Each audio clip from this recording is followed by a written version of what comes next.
invitar a que nos pongamos ante el Señor de nuevo en oración. Oremos.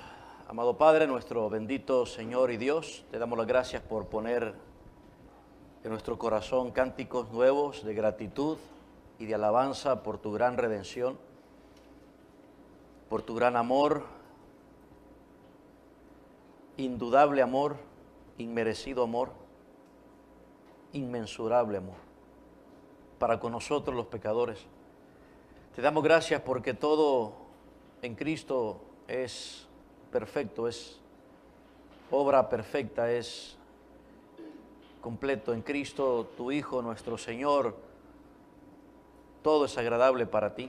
Gracias, Padre Santo, por concedernos verdades fundamentales para nuestra alma, para descansar en paz, aún en la adversidad, en la dificultad, en la angustia, aún en estos tiempos peligrosos como los refiere tu santa palabra, épocas cada vez más críticas, que solo puede haber una esperanza, y no es en el hombre, es en el hombre que es Dios, en Dios que es hombre, el Mesías, el Cristo, el Salvador del mundo, el que ha de venir, el Todopoderoso, el Rey de las naciones, el Rey de todos los pueblos, el Señor de todos los señores.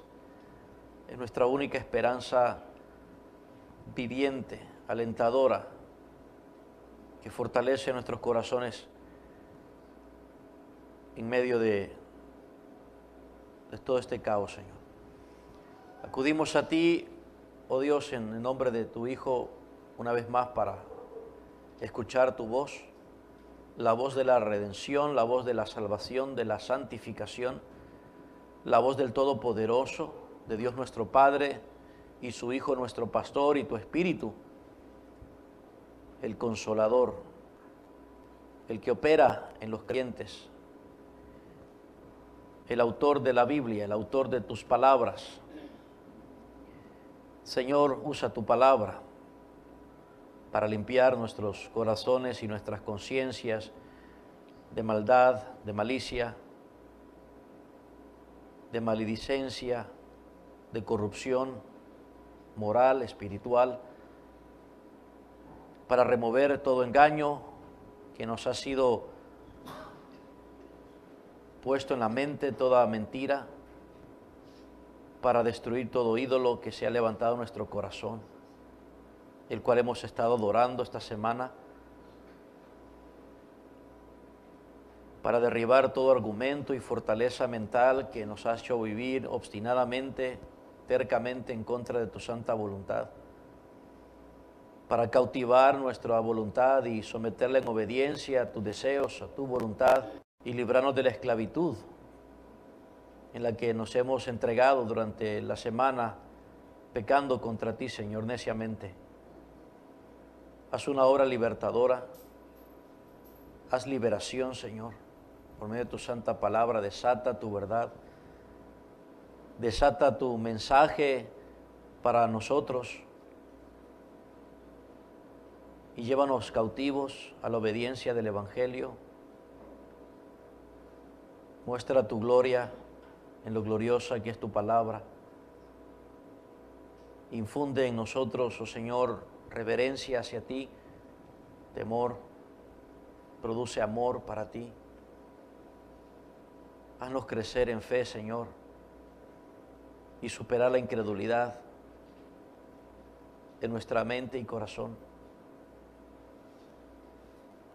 Produce arrepentimiento en nosotros y fe junto con arrepentimiento, y trae gozo de salvación a nuestros corazones. Y cumple, Señor, tu palabra en nosotros. Sé glorificado, Padre Santo. Asístenos a todos con tu luz, ilumínanos a todos, convéncenos a todos dobléganos a todos. Toma nuestros corazones.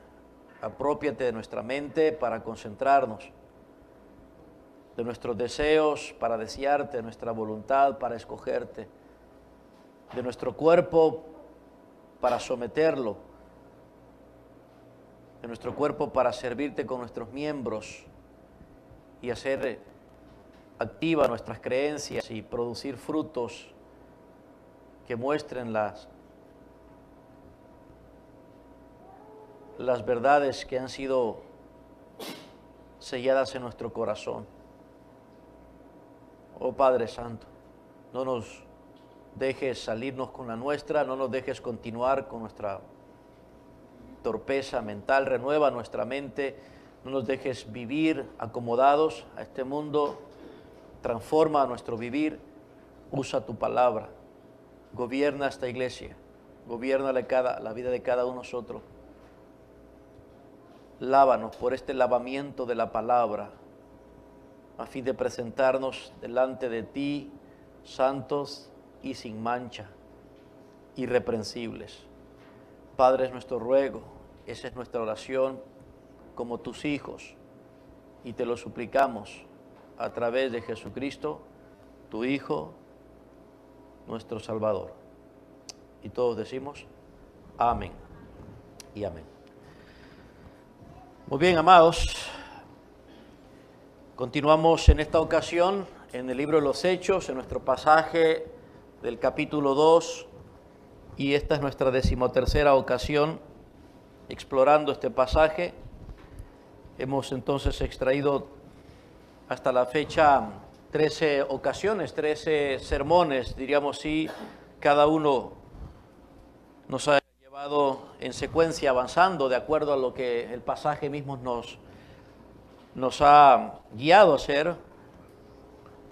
Y esta mañana entonces vamos a continuar con esta serie de sermones que, como ustedes ya conocen, he titulado Siendo edificados por el Señor de la Iglesia. Y a manera de afirmar de nuevo, recuerden que nuestra iglesia será auténticamente una iglesia cristiana si en el corazón de cada uno de nosotros hay un verdadero compromiso de fe en funcionar de acuerdo a la voluntad de Dios que estamos aprendiendo en su palabra. Nuestra voluntad humana conformándose a la voluntad divina. Y eso es posible que seamos parte de una iglesia auténticamente cristiana, o mejor dicho, que seamos esa iglesia auténticamente cristiana, si permitimos, si queremos que se cumpla la única condición para ello, y esa condición única y suficiente para que seamos una iglesia cristiana auténtica, es que estemos siendo verdaderamente edificados por el Señor. Estar siempre, en la manera de lo posible, preguntándonos, examinándonos, ¿está el Señor edificando nuestra iglesia? Puesto que Él dijo que Él edificaría su iglesia, que Él mismo lo haría y que Él es el único que puede garantizar la permanencia de su iglesia y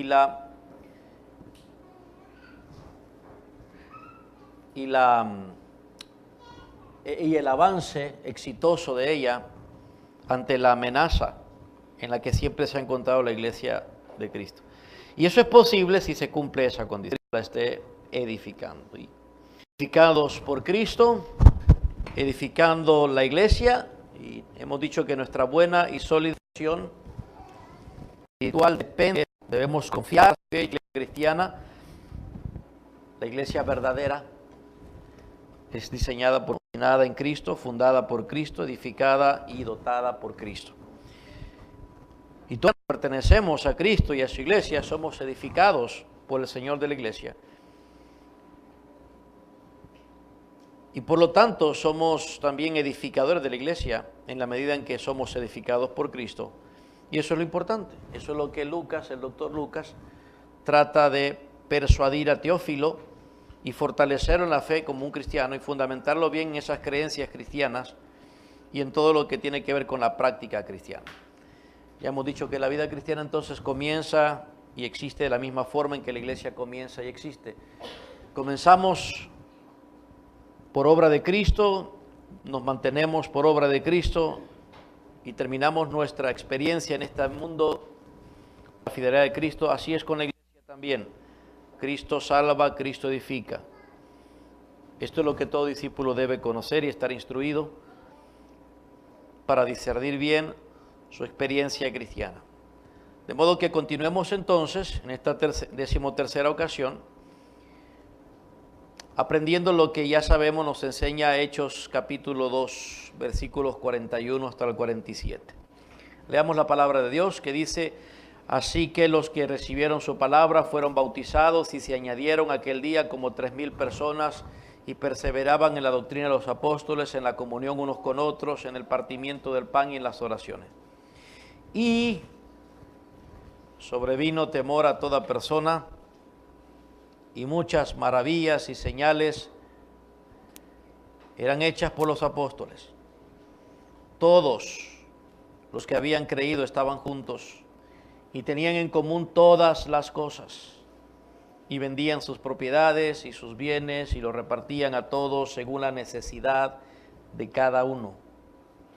Y perseverando unánimes cada día en el templo y partiendo el pan en las casas, comían juntos con alegría y sencillez de corazón, alabando a Dios y teniendo favor con todo el pueblo.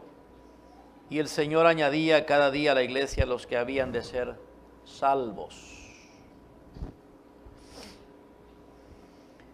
Lo que estamos aprendiendo aquí en este pasaje, que ya lo hemos afirmado, es lo que Lucas quería destacar en este final relato, en este pasaje que hemos leído. Y es que si vamos a pensar en la edificación de la iglesia, tenemos que definitivamente remontarnos a Cristo.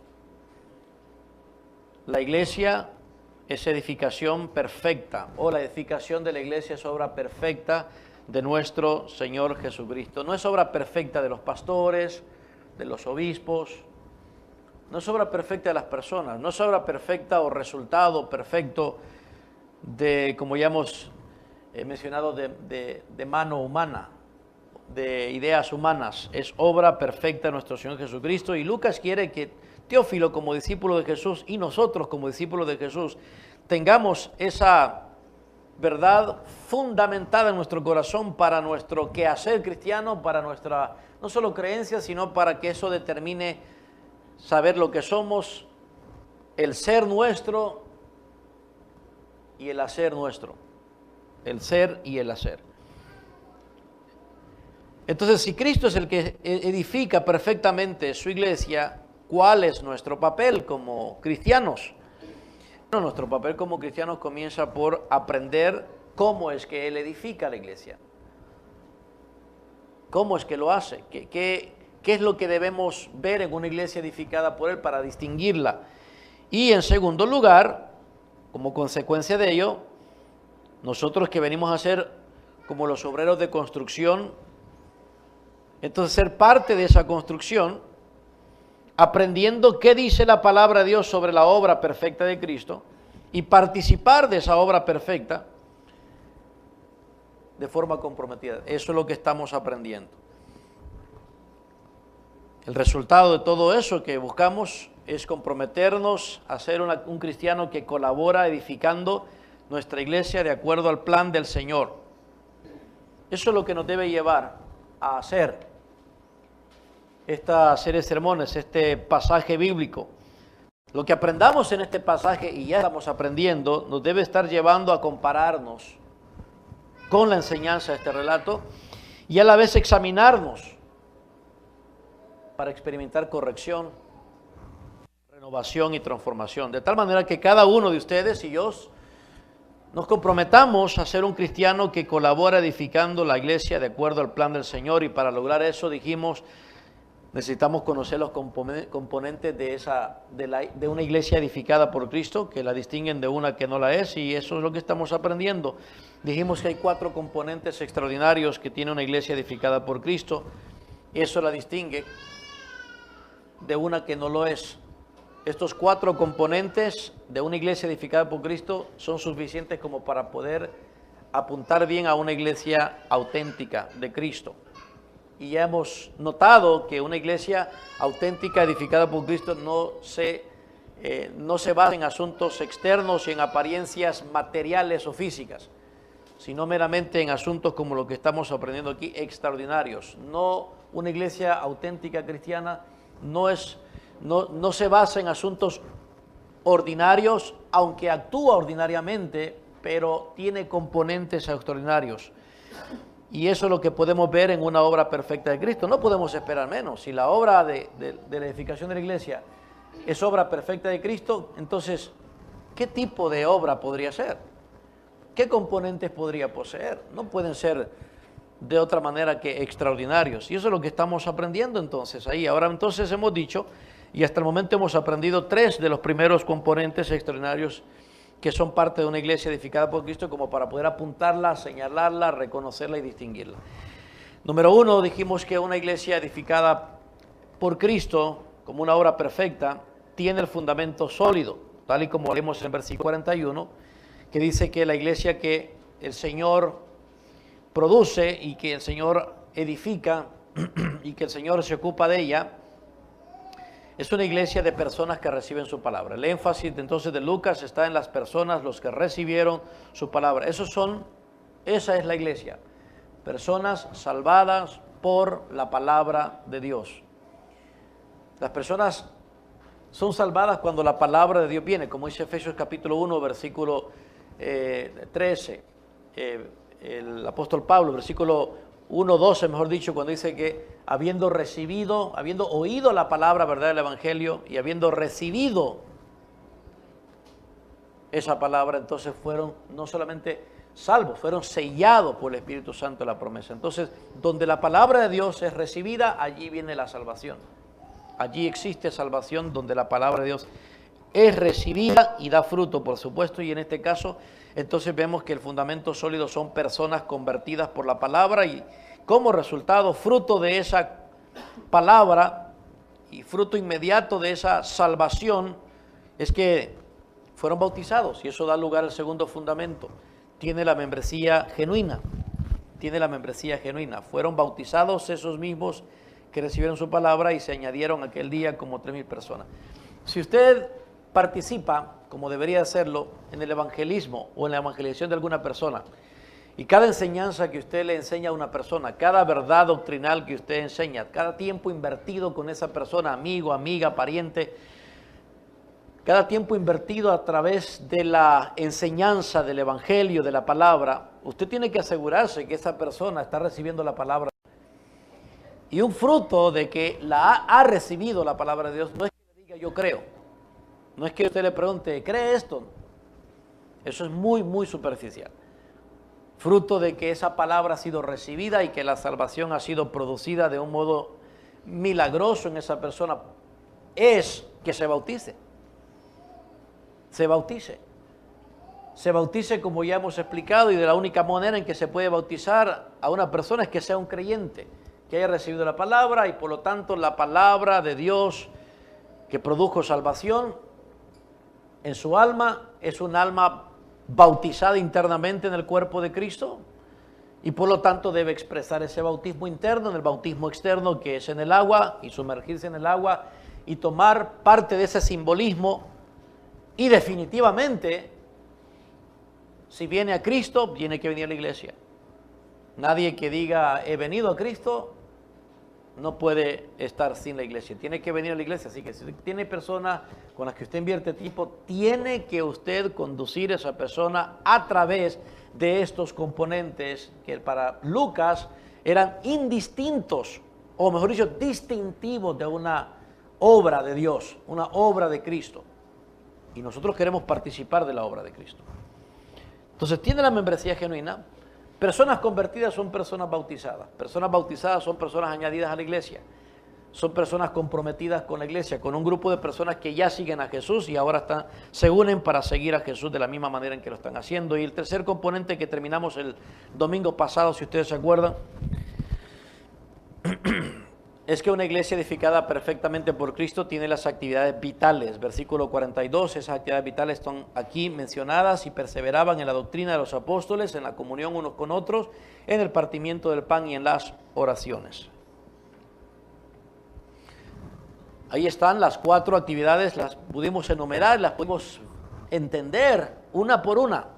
Y nos tomamos varios domingos como para poder examinar una por una y poder aplicarlas o traer aplicaciones de la implicación de cada una de ellas cuando la entendemos en su contexto y cómo la aplicamos en nuestro contexto. Entonces, concluimos con eso. Después de que hemos sido salvados por el Señor, somos nuevas personas que estamos activos, actuando como creyentes cristianos. Y yo creo que naturalmente uno debería de preguntar si después de esto, ¿qué sigue? Si fuéramos Teófilo y el relato se interrumpiera hasta ahí, yo creo que quedarían todavía preguntas. Y una pregunta sería, bueno, y esto, y todo esto que acabo de aprender, que acabo de entender, toda esta fotografía, este retrato de una iglesia cristiana donde Cristo es el manufacturador o fabricante y el autor y el jefe y la cabeza de la iglesia, y veo todo este retrato, la pregunta que surge, ¿y qué se gana con eso? ¿Y qué obtiene todo eso? ¿Qué logra todo eso? ¿Qué pasa después de todo eso? Y eso es lo que Lucas hace. Él no omite esa pregunta. Y él se anticipa, y entonces en el relato él incluye parte de esa investigación que él ha hecho como un hombre de Dios, la investigación que él ha hecho. Él recaba la información y él no puede pasar por alto que todo eso que ya ha contado, todo eso que ha estado sucediendo con respecto a la palabra de Dios recibida, el bautismo de los que recibieron la palabra, la unión de esos hermanos al punto de vivir actuando de esta manera, según el versículo 42, comportándose de una manera tan comprometida en la enseñanza de los apóstoles, en la vida compartida unos con otros, en el partimiento del pan, en términos de vivir continuamente ante el Evangelio, y en las oraciones dependiendo continuamente del Señor ante tanta adversidad, ante tanta dificultad. Entonces uno se pregunta, y viene Lucas y dice, bueno, de todo esto emocionante que se ha conocido, Lucas nos va a plantear en el último párrafo, sería en la última parte del relato, versículo 43 al 47, nos va a dar a conocer lo que vendría después de todo eso. Y aquí tenemos entonces el cuarto y último componente extraordinario de una iglesia edificada por Cristo. Ese cuarto y último componente extraordinario lo llamaremos y lo reconoceremos como el testimonio impactante, versículo 43 al 47. Cuando los miembros de la iglesia son salvos, cuando un pecador es salvado, ¿y cómo es salvado un pecador? Recibiendo la palabra.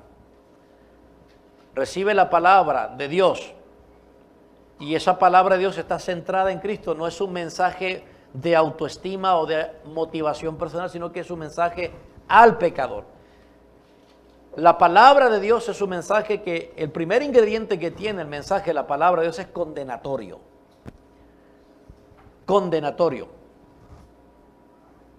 Así que muy pocas personas van a ir a una iglesia donde se predica un mensaje condenatorio, por supuesto. La mayoría va a ir a un lugar, a una reunión donde se predica un mensaje motivacional, no condenatorio. Pero el mensaje del Señor tiene como ingrediente inicial un mensaje condenatorio. ¿Por qué? Porque está tratando con pecadores, no con buenas personas. Él no comienza con un ingrediente de felicitación y de ¿cómo se llama?, de complacencia y de elogio. Nunca el mensaje del Señor va a tener ese ingrediente como primera instancia. Reunir un grupo de pecadores con impiedad en el corazón, con irreverencia, con una tendencia natural a desobediencia, con tendencias arrogantes, rebeldes, obstinadas, injustas, Dios no va a dar el primer mensaje, ¡ay, qué lindos pecadores reunidos acá! Quiero decirles que estoy sumamente complacido con ustedes. Es un mensaje condenatorio, para que, posterior a eso, creando convicción de pecado, entonces venga el mensaje, ¿qué, hermanitos? El dulce mensaje de salvación. Y eso es lo que vemos ahí que pasó, exactamente eso es lo que pasó. La vez pasada entrevistaban un falso maestro, entrevistaba a otro falso maestro, que son muy famosos en términos mediáticos, por los medios, famoso de hace un par de años para acá, uno porque ha sido un cantante que introdujo mucha música congregacional en las iglesias, ahora está totalmente distanciado del evangelio y de su pureza, entrevistando a otro falso maestro que tiene una mega iglesia en Guatemala y le preguntaba a él el tipo de sermón que él preparaba, entre varias cosas. Si ustedes escucharan esa entrevista sería realmente alarmante, pero a la vez bastante revelador del por qué esa iglesia es tan numerosa, de 30,000 miembros, y por qué tienen una estructura física tan enorme y por qué tienen todo lo que tienen y hacen todo lo que hacen. Le preguntaron entonces cómo preparaba primero sus sermones. Y jamás dijo que él estudiaba la palabra de Dios de forma responsable, al contrario, se jactó de decir que no la estudiaba con responsabilidad, sino que los sermones le venían a él incluso cuando iba platicando los sermones que él predicaba a su iglesia, a sus niñitos con los que él les daba, les alimentaba cada ocasión que los reunía, 30,000 personas desnutridas pero con churro, felices con churro, con confites, ya ustedes ya saben cómo son los niños, ellos pueden vivir felices con el conito, con el churrito, con la galletita, con el piloncito, ¿verdad, hermano? Ustedes saben todo eso. Los mensajes le vienen, primero le viene todo lo que él considera que tiene que decir, y porque él dice que no le gusta presionar a Dios para que le dé un mensaje, un sermón, no le gusta presionar a Dios, entonces mejor él espera. Y de pronto dice que él se pone a hablar, bueno, y todo eso, y luego vienen los versículos que saltan de aquí para allá. Sí, uno lo puede notar cuando escucha que él predica, ve como tantos versículos por acá, por allá.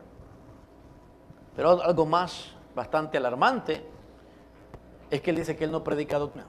Que cuando la iglesia se reúne, o sea, cuando todos esos 30,000 personas están reunidas, él no predica doctrina. ¿Por qué? Bueno, porque él no quiere de alguna manera afectar a las personas que si quieren doctrina, entonces los mete a un estudio solo para eso, aparte, en una clase especial. Pero hay tanta gente que viene con necesidades y que lo que necesitan, ¿qué es? Motivación. Necesitan un mensaje suave, donde crean que Dios es un servil, donde crean que Dios existe para todo lo que ellos quieran. Entonces eso es lo que se entiende. Sin embargo, cuando escuchamos aquí a Lucas, no es eso lo que le está diciendo a Teófilo. Teófilo, tú vas a encontrar una iglesia como resultado de una predicación dura, como la que vemos aquí del apóstol Pedro. Una predicación condenatoria, donde se les dijo, mira Teófilo, vas a encontrar a unas personas que cuando les preguntes cómo fue su conversión, te van a decir que fueron condenados, que fueron acusados de un crimen, del crimen más alto y de la alta traición al Señor del universo. Eso es lo que te van a decir. Están convencidos que eran traidores ante el alto ser del universo, criminales, pero ahora fueron convertidos. A pesar de esa condición, Dios los salvó. Eso es lo que vas a encontrar. Personas que tienen un testimonio no de autosuficiencia y de autojusticia y de buena impresión sobre ellos mismos, sino personas más bien que están completamente convencidas de que lo que eran ya no lo son, y lo que son no es por otra cosa que por obra y acto de Dios. Eso es lo que tiene que haber en una iglesia siempre. Estos sermones, por ejemplo, imagínense, 13 domingos juntos en un pasaje, son aburridos para esas personas. Aburridos.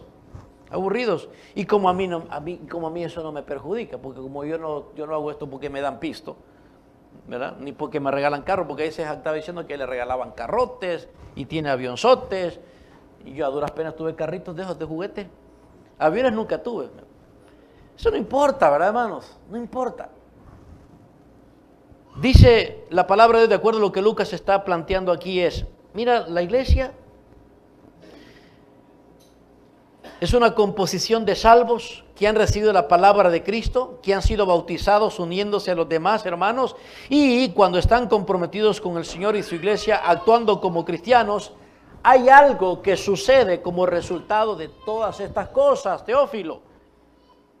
O para nosotros, que todo esto que está pasando, todo esto que sucede, todo esto que es distintivo en una iglesia cristiana, donde está funcionando de acuerdo al diseño divino, uno tiene que preguntarse y aspirar y decir, ¿cuál es el resultado?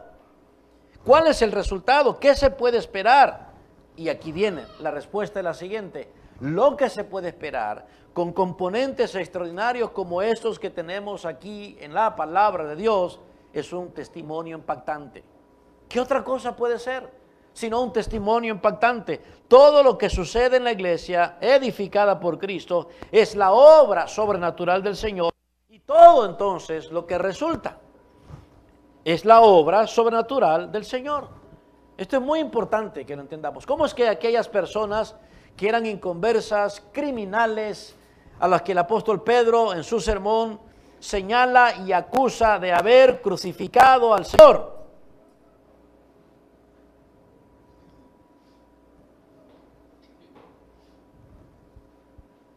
Eso es lo que el apóstol dijo. Ustedes crucificaron a Jesús, a quien Dios le ha hecho Señor y Cristo.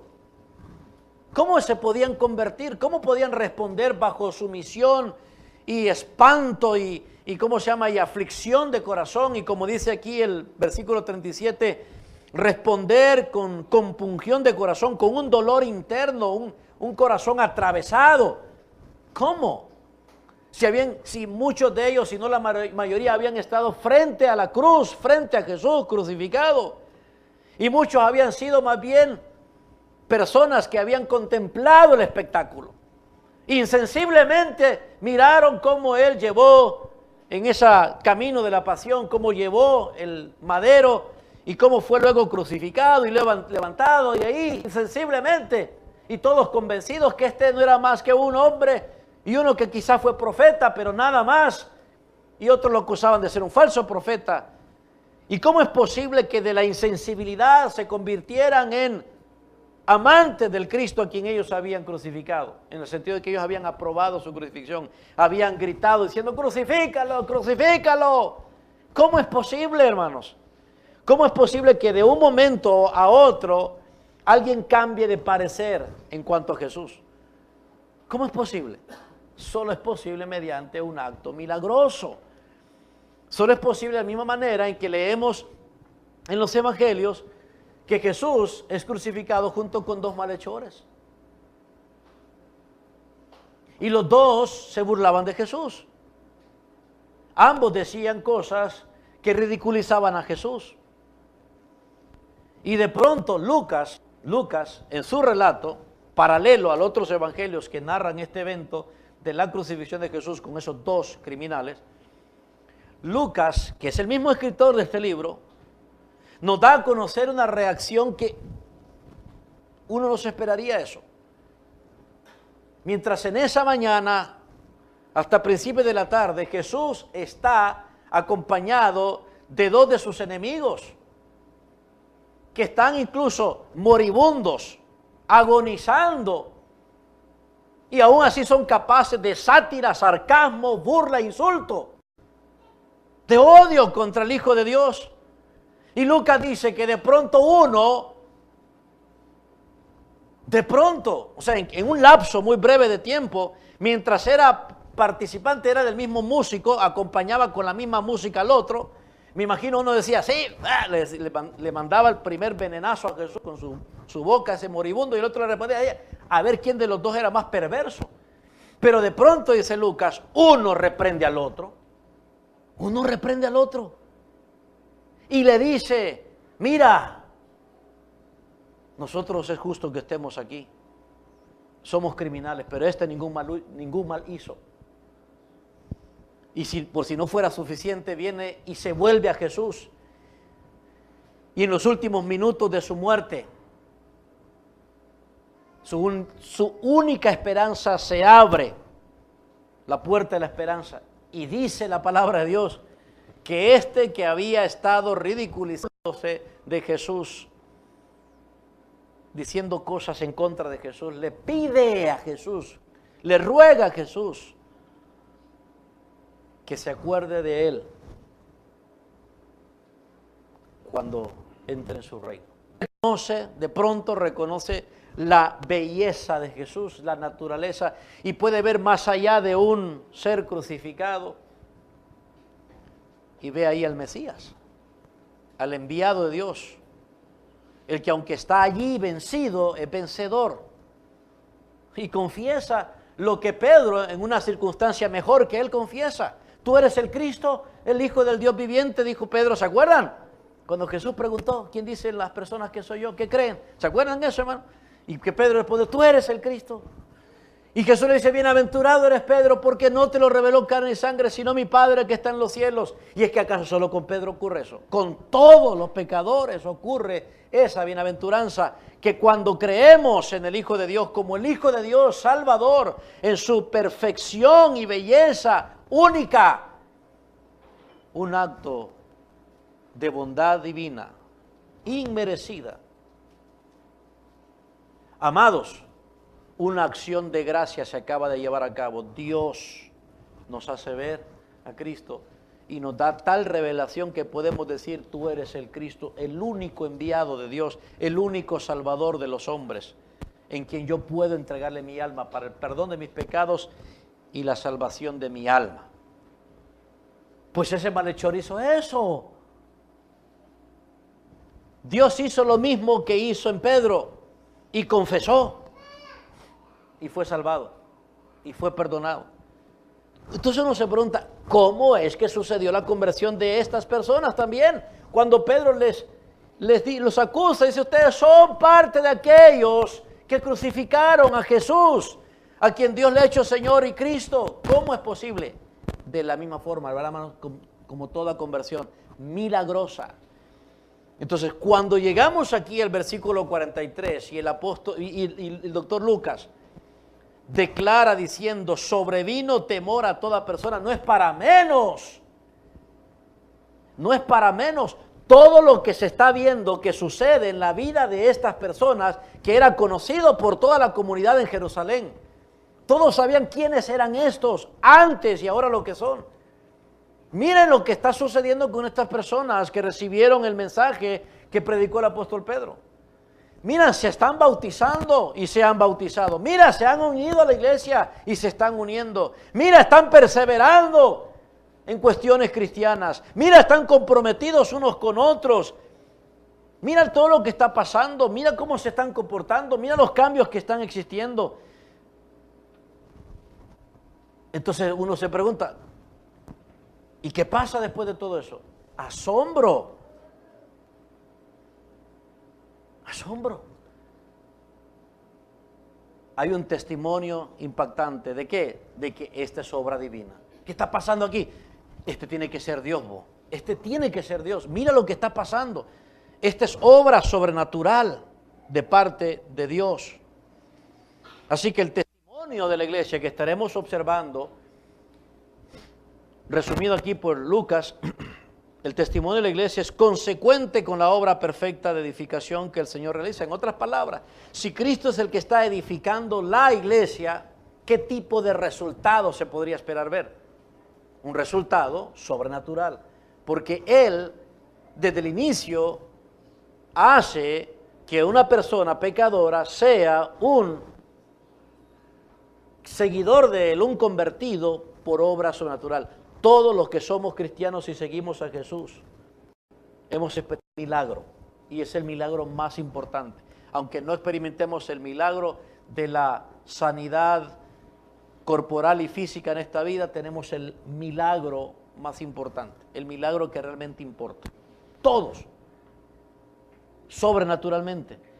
El testimonio de una iglesia edificada por Cristo solo puede ser consecuente con la obra de Cristo. Si Cristo es el que está obrando para edificar la iglesia, entonces el testimonio no puede ser menos, no puede ser inferior. a la obra. El resultado no puede ser inferior al esfuerzo de Jesús, a la dedicación de Jesús. Si la edificación de la iglesia fuera una obra humana, entonces este no sería el testimonio que tendría. No hubiese Lucas incluido esto y no hubiese dicho esto que dijo. Y probablemente Teófilo, con la información del versículo 42, con ese retrato, probablemente Teófilo todavía hubiese quedado como incompleto en su saber, en sus fundamentos, porque probablemente hubiese visto esta situación así, pero todavía un poco inseguro. Y para Lucas era importante que Teófilo, que es un seguidor de Jesús, no tuviera ideas ambiguas, confusas, y por ello le presenta el resultado. Mira, Dios, Hijo, el Señor, como dice el versículo 47, el Señor añadía cada día a la iglesia a los que deben ser salvos. Él está ocupado en la iglesia y su intervención hace que haya extraordinarios. Y ese resultado extraordinario, milagroso, es el testimonio impactante. El hombre moderno, el hombre incrédulo no aspiraría a este testimonio que leemos aquí, hermanos. Este no sería el testimonio de una iglesia hecha por el hombre. No leeríamos cosas como: y sobrevino temor a toda persona, y muchas maravillas y señales eran hechas por los apóstoles, todos los que habían creído estaban juntos y tenían en común todas las cosas, y vendían sus propiedades y sus bienes y lo repartían a todos según la necesidad de cada uno, y perseverando unánimes cada día en el templo y partiendo el pan en las casas, alabando a Dios. Si la iglesia fuera hecha por el hombre, edificada por el hombre, con sello humano, no tendría este testimonio. Ustedes imagínense qué testimonio tendría. Imagínense cómo sería la descripción de una iglesia hecha por el hombre.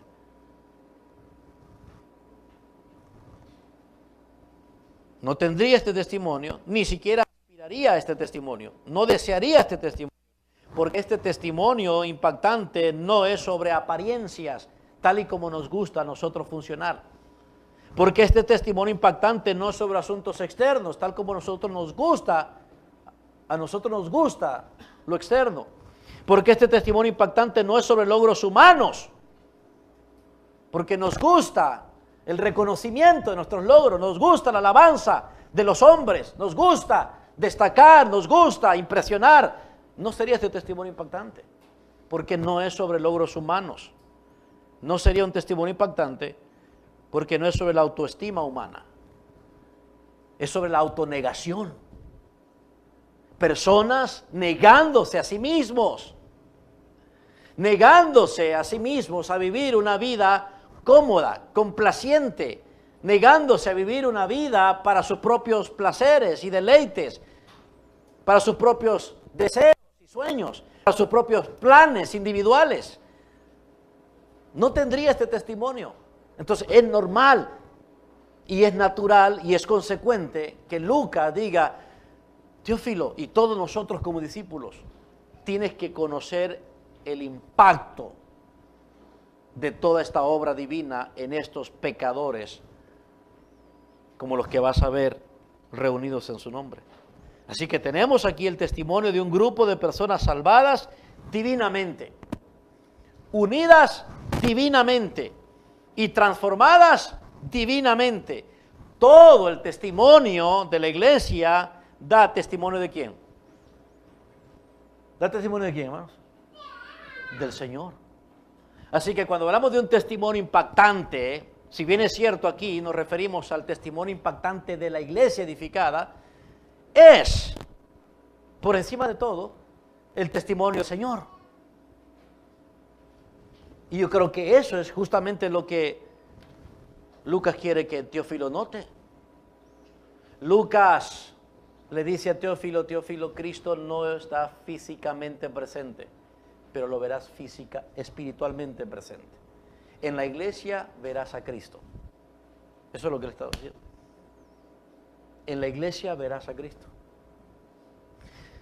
En ese grupo de personas llamada cuerpo de Cristo, verás a su cabeza. en ese grupo de pecadores salvados llamado novia de Cristo verás al esposo. El Espíritu de Jesús se hará visible al exterior, se hará visible en el cuerpo local de los creyentes. ¿Qué tal eso, hermano? Cristo en nosotros, la esperanza gloriosa, no solamente en nuestro interior, como el apóstol Pablo lo menciona en Colosenses, no solamente Cristo en nosotros dentro, sino Cristo en nosotros como una comunidad de creyentes. Cristo presente entre nosotros. Así que Teófilo, discípulos, hermanos, el testimonio impactante de una iglesia es el testimonio impactante del Señor. Es sobre Él la cuestión, porque Él es el que la edifica.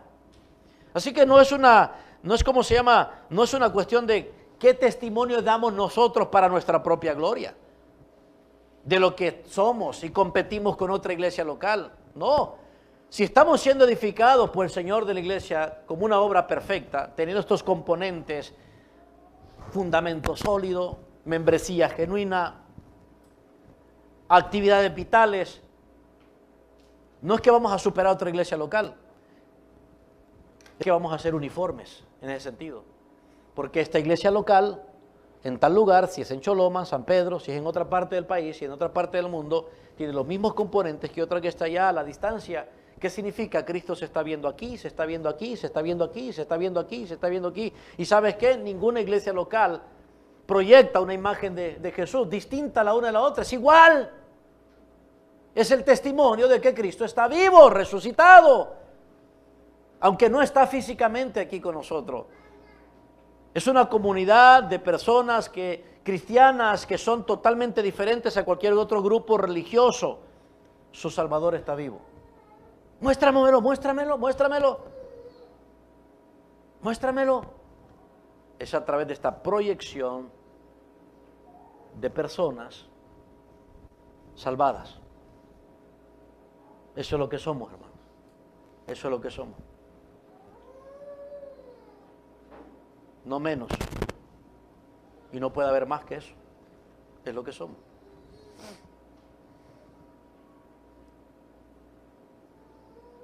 El apóstol Pablo se refiere a la iglesia en estos términos. Observen conmigo Efesios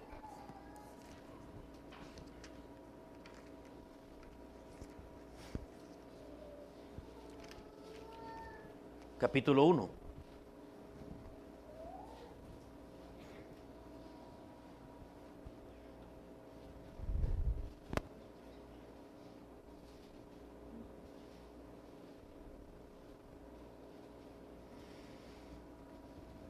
Y el apóstol Pablo, mientras está dando gracias, o mejor dicho, compartiéndole a los creyentes en Éfeso cuán agradecido está a Dios por el testimonio de ellos. Escuchen bien esto. En el capítulo 1, versículo 15.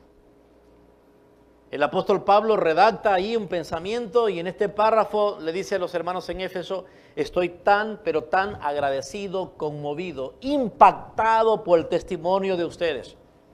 Ahora observen cómo dentro de esa expresión de gratitud y esa apreciación que tiene el apóstol Pablo del testimonio de estos hermanos, noten cómo sobresale algo que es precisamente el mismo elemento que tenemos aquí en Lucas 2. Lean conmigo. Por esta causa también yo, dice el apóstol Pablo, habiendo oído de vuestra fe en el Señor Jesús. ¿Se dan cuenta? Este es testimonio. Habiendo oído de vuestra fe en el Señor Jesús. Habiendo oído lo que creen del Señor. De su creencia en Jesús. Su confianza en Él.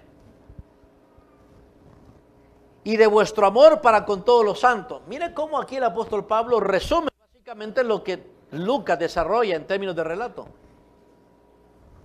Y de vuestro amor para con todos los santos, no ceso de dar gracias por vosotros, haciendo memoria de vosotros en mis oraciones, para que el Dios de nuestro Señor Jesucristo, el Padre de gloria, os dé espíritu de sabiduría y de revelación en el conocimiento de Él, los ojos de vuestro entendimiento para que sepáis cuál es la esperanza a que Él os ha llamado y cuál es la riqueza de la gloria de su herencia en los santos y cuál la supereminente grandeza de su poder para con nosotros los que creemos según la operación del poder de su fuerza. Todo esto pido al Señor para que sea efectivo todo esto en ustedes. Y hablando del poder de la fuerza de Él, dice el versículo 20, la cual operó en Cristo resucitando de los muertos y sentándole a su diestra en lugares celestiales, sobre todo principado y autoridad y poder y señorío y sobre todo nombre que se nombra no solo en este siglo, sino también en el venidero, y sometió todas las cosas bajo los pies de Cristo. El testimonio de ustedes es bueno. Pero yo oro para que ustedes que experimenten cuánto más poder, cuánto más entendimiento espiritual, cuánto más discernimiento espiritual, cuánto más capacidad espiritual. ¿A fin de qué? A fin de que ustedes vivan de acuerdo a ese llamamiento que resulta en ver a Cristo operando, actuando en ustedes. Y por eso, miren el versículo 22, dice, y lo dio por cabeza sobre todas las cosas a la iglesia, a Cristo. Ahora escuchen la última frase, la cual es su cuerpo. La iglesia es su cuerpo. La plenitud de aquel que todo lo llena en todo. Esa es la iglesia. La iglesia es la plenitud de aquel que todo lo llena en todo. Y la palabra plenitud, para un griego, para un lector en aquel primer siglo, para un creyente en Éfeso, tenía que ver con plenitud, con la totalidad de la esencia divina, de la naturaleza divina. Entonces la iglesia es portadora de la esencia de esa naturaleza divina. Cosa que los apóstoles en sus predicaciones evangelísticas, digamos así, llaman vida eterna. Vida eterna. Naturaleza divina. Plenitud. La iglesia es portadora de una genética divina. Y ustedes saben, hermanos, por qué tenemos los rasgos que tenemos exteriormente. ¿Por qué tenemos la nariz que tenemos, los ojos y el color que tenemos? Los labios, algunos delgados, otros gruesos. El vello, algunos poco velludos, otros barbones. El cabello con abundancia, otros con la tendencia a la calvicie. La forma del cuerpo, la estatura. ¿Ustedes saben por qué tenemos todos esos rasgos físicos externos de la manera en que los vemos? ¿Saben por qué? Por su composición genética. Ustedes nada más, yo y ustedes solo proyectamos externamente lo que por genética somos, hablando físicamente. Bueno, eso es justamente lo que ocurre con la iglesia. Una iglesia cristiana auténtica solo puede proyectar externamente lo que genéticamente, internamente es. Es la plenitud de aquel que todo lo llena en todo. Es la plenitud del Salvador, es la plenitud del Señor, es la plenitud de la cabeza, es la plenitud del amo, es la plenitud del Señor del universo. Es la plenitud de aquel a quien Pedro dijo a sus oyentes y que ahora eran aquellos enemigos de Jesús y que ahora eran sus amigos, sus seguidores. Les dijo, ustedes crucificaron a Jesús, a quien Dios ha hecho Señor, amo, soberano, Dios. La iglesia, hermanos, la iglesia no nos define el salón que tenemos, las sillas en las que están sentados. No nos define el lugar donde estamos. No nos define el espacio que tenemos. No nos define el audio que tenemos. No nos define los aparatos que tenemos. No nos define el presupuesto. No nos define nada material. La iglesia es definida por su composición genética, en términos, mejor dicho, de su naturaleza. La iglesia es la plenitud de aquel que todo lo llena en todo. Dígame si hay algo superior a eso. ¿Hay algo superior a eso en este mundo? No lo hay. Así que uno no puede ver menos, uno no puede esperar menos el testimonio de la iglesia. Entonces, ¿qué puede esperar? ¿Qué resultado puede esperar uno? ¿Sí me comprenden lo que le estoy diciendo, hermanos?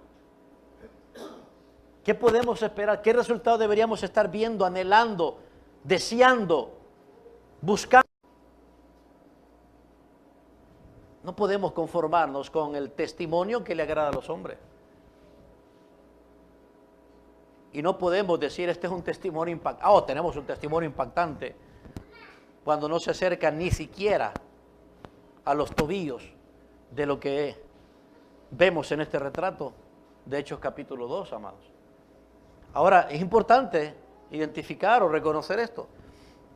El testimonio impactante, entonces, no es el resultado de mi esfuerzo.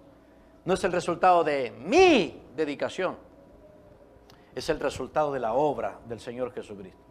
Y mi única participación en esa obra destacada de Jesús en mí, como miembro de la iglesia, es no entorpecerlo, no resistirlo, no oponerme.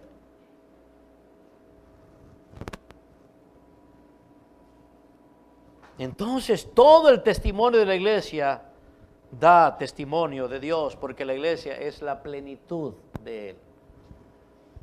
No es el testimonio del hombre. Esto no era para que Teófilo estuviese buscando cristianos a quien admirar,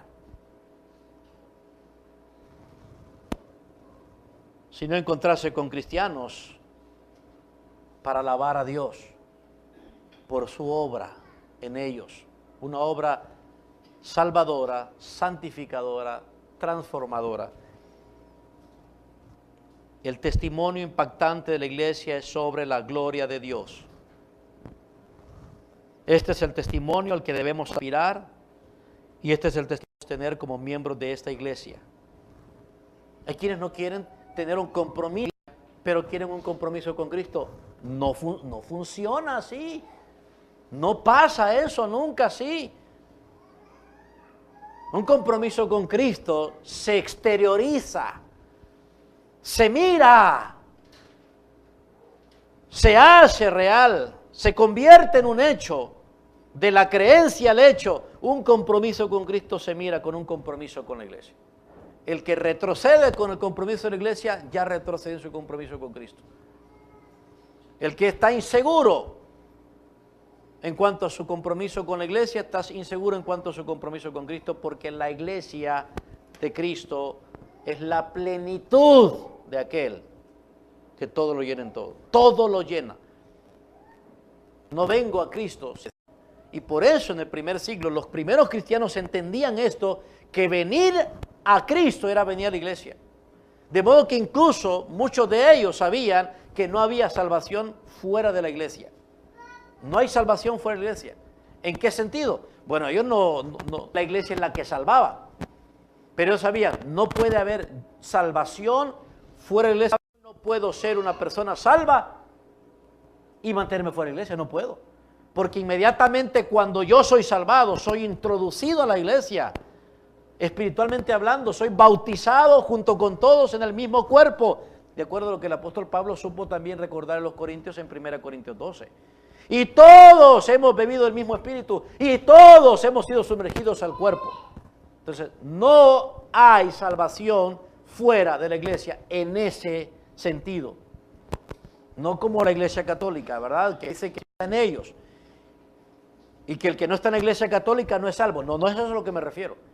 Porque no estamos hablando de una denominación o credo religioso. Estamos hablando de la iglesia de Cristo, como el apóstol Pablo menciona aquí, la iglesia que es la plenitud. Es testimonio entonces de Dios.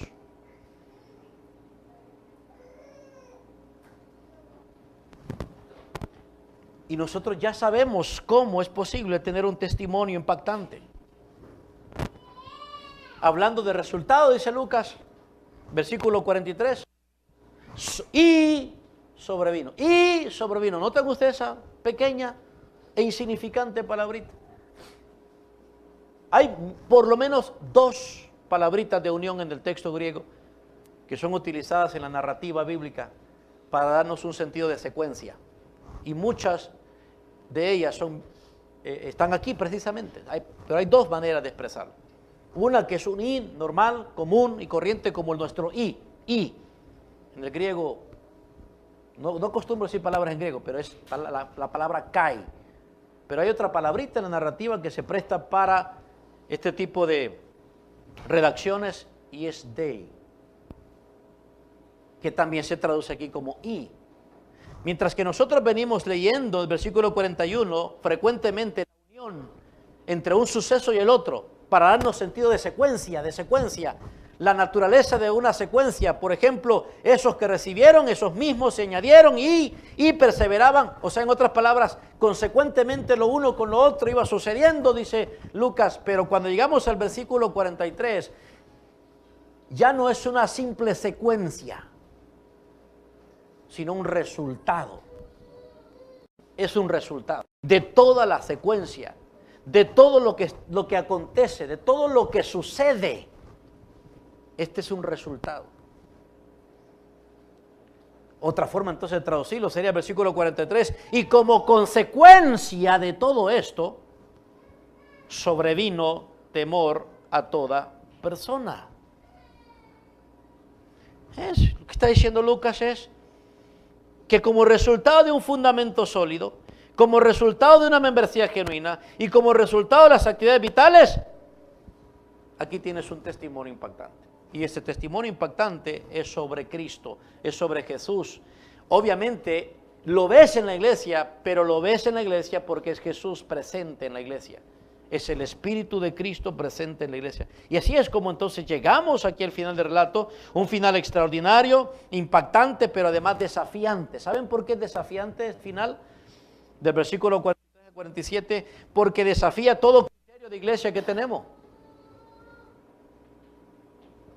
Desafía toda existencia de la iglesia, desafía toda idea que tenemos de iglesia, desafía la reputación de la iglesia, desafía el testimonio que damos,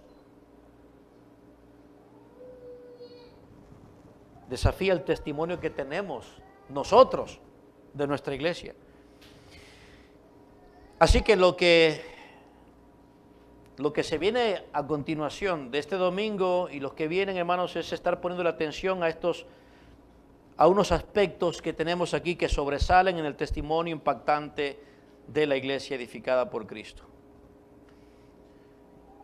Voy a llevarlos, como ya ustedes saben, parte por parte. Y esta mañana solo quiero explicarles lo que significa la expresión, lo que declara Lucas ahí al inicio del versículo 43, y sobrevino temor a toda persona.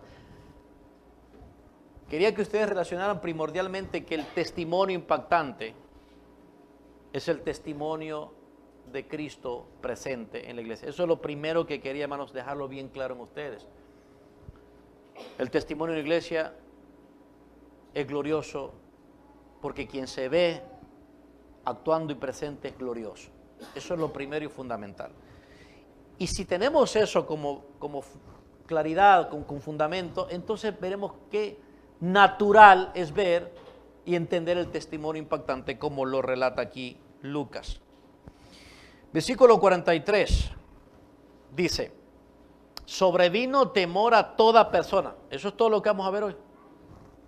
Si ustedes quieren que veamos lo demás, entonces ustedes ya saben que no nos tomaríamos más tiempo. Así que todo lo que vamos a ver hoy es esa declaración: sobrevino temor a toda persona. Lo que hemos leído aquí nos dice cómo se puede medir el testimonio de impacto en una iglesia edificada por el Señor. ¿Cómo se puede medir el testimonio de impacto? En el versículo 43, desde su inicio hasta terminar el versículo 47, tenemos algo así como una foto, otro retrato paralelo a lo que ya nos había venido retratando Lucas. Una foto a la que podemos ver detenidamente y observar qué es lo que sobresale. Así que para poder facilitar nuestra comprensión, yo voy a destacar esto que sobresale al ver este marco, todo este retrato, diferentes aspectos. Y esta mañana solo quiero que veamos el primero de ellos, para saber sobre el testimonio impactante. Y el primer aspecto que sobresale en un testimonio impactante es asombro. Asombro. Sobrevino temor a toda persona. Sobrevino temor a toda persona. ¿Sabe qué significa eso? Como ya les dije, el y ahí es y resultado de, o resulta que. Y además de todo esto, como consecuencia, esto es lo que vemos. Sobrevino temor a toda persona. Esta expresión que tenemos aquí se refiere, la palabra sobrevino, este verbo significa o se refiere a cierta característica de acción en la que de un momento a otro llega a experimentarse una realidad desconocida hasta ese momento. ¿Qué quiere decir eso? Que cuando dice que sobrevino, es que como resultado de todo esto, no paraba de estar viniendo, de estar sucediendo, de estar pasando. A partir de todo lo que ya estaba sucediendo, naturalmente algo comenzó también a sumarse a todo ello que no paraba. Sobrevino. No había esto, no existía esta realidad. ¿Qué realidad? No había temor. No había asombro en toda persona. Lo que había era odio, lo que había era incredulidad, lo que había era rechazo, lo que había simplemente era hostilidad, lo que había en toda la multitud, en la comunidad, era escepticismo, lo que había era lo que sobra, es incredulidad, pero no asombro. Así que en vista de todo lo que está sucediendo, el resultado es que de pronto comienza a venir y a venir y a venir y sin parar de venir, asombro, asombro. Una realidad antes desconocida ahora se suma a todo lo que está pasando. Eso es lo que quiere decir Lucas, es impresionante. De ahí pues donde el impacto, porque no estaba sucediendo esto, no pasaba esto, pero ahora sucede. No lo era antes, pero ahora sí lo es y está sucediendo con regularidad. ¿Cuál es la característica? El asombro en toda persona. Está llegando, se está poniendo, se está derramando, se está vertiendo, sobrevino. Es como un sentido, es inevitable. No podía ser evitado. Por eso la traducción sobrevino es como, diera la impresión de, vino así como de golpe. Y no paró, una vez que vino no paró. Y comenzó a sumar y a sumar y a sumar y a sumar y a sumar. Fue un ascenso en vez de un descenso. ¿Por qué, amados? Como ya les dije, porque no pueden evitar la contemplación de un milagro. Todo esto que estamos viendo y que sucede en esta comunidad, en esta llamada iglesia, solo puede ser explicado como un milagro divino. Porque nosotros conocemos a esa gente. Nosotros hemos visto a estas personas aquí en Jerusalén. Nosotros sabemos quiénes son. Y de pronto las vemos así. Rechazaban la palabra de Cristo, la enseñanza de Jesús, la rechazaban. No creían quién era Jesús. Y ahora lo están creyendo. No se miraban a sí mismos necesitados del perdón ni del Salvador. No se confesaban a sí mismos como pecadores, sino la mayoría de ellos de tendencia farisea. Y míralos ahora. Creen que el único medio de salvación para sus almas es Cristo, el Señor, el Salvador. Y mira cómo se están comportando, mira lo que hacen, que hasta perseveran. Esto es un milagro. Entonces de ahí viene el asombro. Ve, el asombro no viene de ver las personas simplemente, decir, ay fulanito, como esos testimonios que suelen escuchar ustedes, cuando uno le pide a alguien, Por favor, denos su testimonio de su conversión. Ay, hermanitos. Ahorita en el instituto, en la recepción de documentos de la solicitud que yo tengo que revisar como el decano y aprobar las solicitudes, yo reviso y leo los testimonios. Ay, hermanitos. La mayoría, muy pocos, la mayoría destacan lo que ellos eran y que ahora ya no son y que son de otra manera. Entiendo que quieran referirse a, pero Cristo y su obra de salvación está ausente en ese testimonio. Y que las personas piensan que el testimonio de uno para evangelizar a otro va a ser más efectivo entre más detalles le dé acerca de cómo era él y cómo ya no es ahora. Y comienzan a hablar de cuán pervertido era yo, de cuán malvado, y cuál aquí, y cuál allá, pero ahora ya no. Porque ahora estoy en las cosas de Dios. Pero ese no es el asunto más importante. Nuestro testimonio no es sobre nosotros. Nuestro testimonio es sobre el Cristo que nos salvó. ¿Me comprenden lo que les digo, hermanos? El testimonio impactante no es impactante por nosotros. El testimonio impactante es impactante por Cristo y su presencia, su acto de salvación en nosotros. ¿Por qué digo esto? Porque Lucas sabe utilizar bien sus palabras. Porque cuando él se refiere a que sobrevino temor a toda persona, él utiliza la palabra phobos, que de ahí procede del latín, procede del castellano, fobia. Fobia. Y que para el escritor bíblico y para la audiencia del tiempo de la Biblia, es exclusivamente usada en un religioso. Hoy es que nosotros tenemos, ¿verdad?, la palabra fobia para, ¿cómo se llama?, expresar miedo, pavor, ¿verdad?, rechazo a algo y una reacción.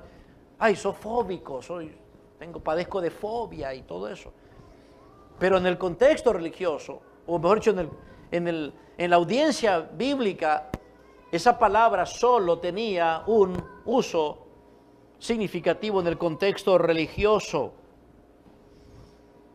Normalmente tenía el sentido de reverencia a alguna deidad, algún ser supremo, para los griegos, por supuesto. Para los cristianos se refería particularmente a la reverencia a Dios y al Señor. Es reservado entonces para algo especial. Es reservado para una experiencia cuando las personas se llenan de temor por algo divino y poderoso. No porque tienen miedo de algo, de un suceso, sino más bien estaba reservado en su uso para aquellas personas que reaccionaban con temor a algo divino, a algo poderoso que no podía ser explicado. ¿Se dan cuenta? No podía ser explicado. Por lo tanto, de lo que Lucas está diciendo aquí es: Teófilo, cuando encuentres una iglesia edificada por Cristo, notarás que son personas comunes y corrientes, ordinarias. De ellas no te vas a impresionar mucho. Es posible más bien que si estás más tiempo con ellas, te dejen de impresionar como son. Pero lo que sí vas a notar y te vas a ver expuesto es a una intervención divina, porque no hay forma de explicar lo que está pasando con ellos. No hay manera. Esto es algo poderoso. Esto es algo divino. Hermano, ¿ustedes quisieran tener esa reputación? ¿Ustedes quisieran que nuestra iglesia tuviese esa reputación? De que alguien a nuestro alrededor, comenzando en la casa de incrédulos, esos que están en la casa que son incrédulos, tuvieran esa reputación sobre nuestra iglesia. Dijeran: caramba, mi amor, mira, yo no soy cristiano, pero wow,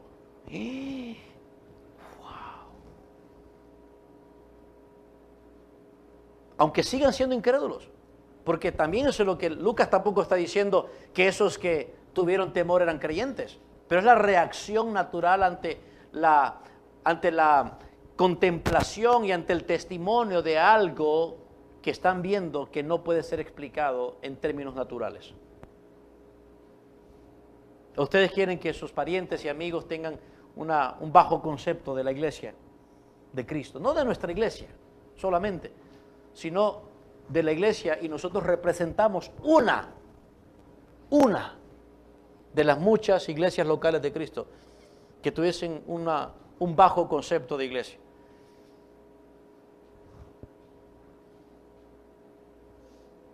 O que tuvieran temor. Aunque no vean milagros, como la gente los quiere ver, pero ven creyentes auténticos, salvados, comprometidos, unidos y actuando como cristianos.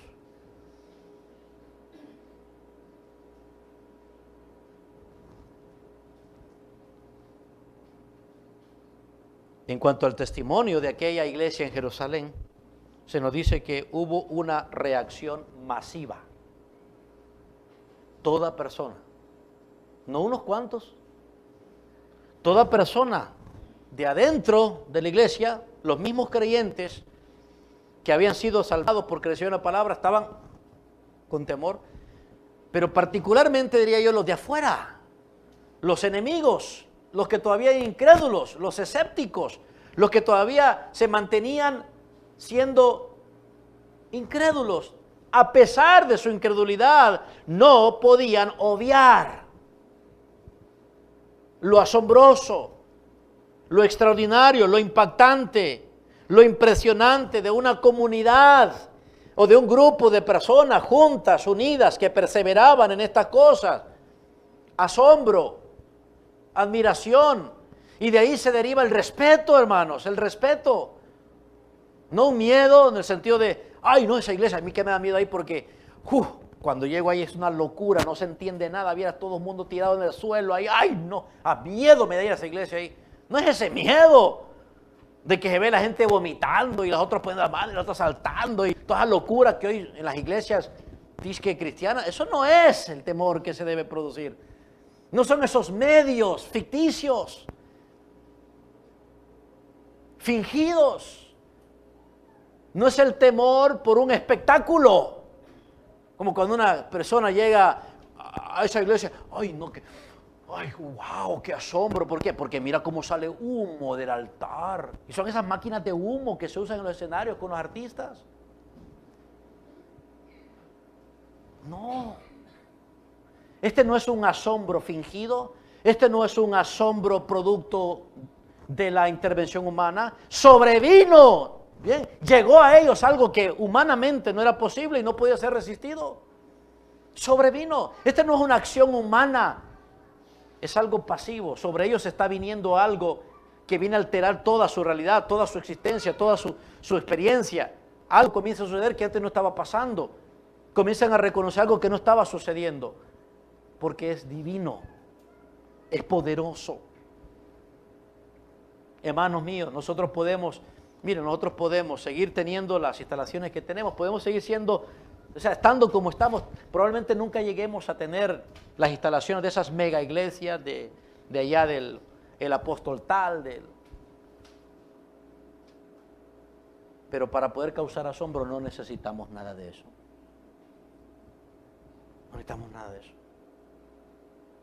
Lo que necesitamos es realmente ser personas que han recibido su palabra, convertidos por su palabra, salvados, unidos, ligados unos con otros a la membresía, comprometidos a tal punto que perseveramos y actuamos como creyentes comprometidos en aquello que una iglesia tiene que estar haciendo. Y ahí se va a ver la obra divina. Y resultado de eso, lo mínimo que podemos esperar es asombro, de lo cual viene a derivarse respeto. Yo respeto a esa congregación. Ok, yo respeto a fulanito, yo respeto de esa iglesia. No, hombre, respeto. ¿Y por qué lo respeta? ¿Por qué lo respeta? Porque es buena persona. No, qué bueno que sea buena persona, pero no debe ser por... No, lo respeto, es que increíble, no puedo explicar naturalmente, humanamente no puedo explicar lo que esa persona, junto con otras, no puedo explicar lo que es y lo que hacen. No puedo. Y lo único que me queda es decir, wow, wow.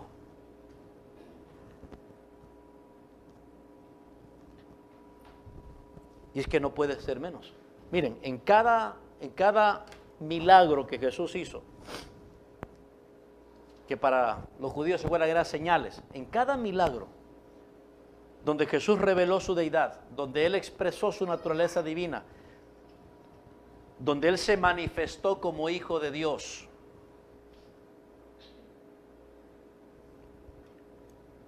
había asombro, porque era una exhibición de poder divino. Aún entre los incrédulos había asombro. El asunto de los incrédulos, hermanos, amados míos, no es que no puedan entender o ver algo y negarlo. Ese no es el asunto.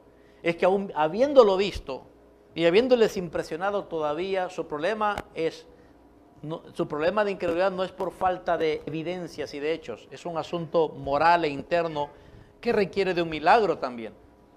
Pero los incrédulos se asombran. A manera de ilustrárselo, voy a referirme a uno de esos milagros. En Lucas capítulo 7, Lucas nos cuenta acerca de que Jesús resucitó a un hombre de entre los muertos. Y nosotros retrocedan un poquitito, Lucas 7:11.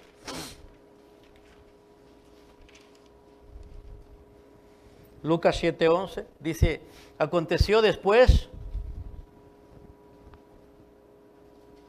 que él, hablando de Jesús, este es un suceso posterior a otro donde ya hubo un milagro, donde Jesús resaltó. En el versículo 9, antes de avanzar, en el versículo 9 dijo, Jesús se maravilló de él, volviendo dijo a la gente que le seguía, os digo que ni aún en Israel ha hallado tanta fe. Hablando de aquel centurión que pidió a Jesús que sanara a su siervo. Bueno, llegamos al versículo 11. Otro milagro. Ha habido un milagro. Aquí vemos otro milagro. Aconteció después que Jesús iba a la ciudad que se llamaba Naín, e iban con él muchos de sus discípulos y una gran multitud. Cuando llegó cerca de la puerta de la ciudad, que llevaban a enterrar a un difunto, hijo único de su madre, la cual era viuda, y había con ella mucha gente de la ciudad. ¿Se dan cuenta lo que Lucas está haciendo? O sea, él selecciona las palabras no solamente para relatar y contar y avanzar en su relato, él selecciona de manera muy precisa las palabras para describir la situación.